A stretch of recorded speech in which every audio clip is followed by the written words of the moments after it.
So Disney's coming out with another Spider-Man show, and well, let's talk about it. Now, first things first, I absolutely love the fucking art style. It has this like 3D comic book style feel to it, which I feel like it sets it apart already from all the other Spider-Man shows that's come out so far. And it really kind of reminds me of like Spider-Verse vibes, where like how they're having like that comic book art style. I don't know, I really loved it.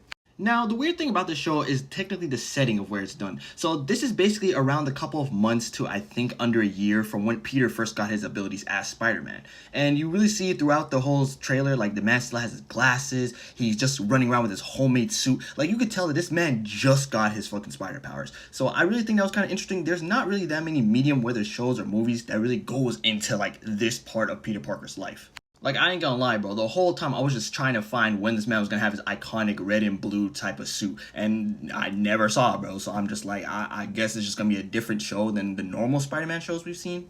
Now, I did a little bit of digging about the show, and apparently it's connected to the Marvel Cinematic Universe. I know, it's weird. Apparently there's supposed to be a different multiverse timeline from the normal Spider-Man, or the normal MCU. And one of the biggest things that changed is that basically Norman Osborn is going to take like a Tony Stark approach between Peter and him. So basically like his mentor.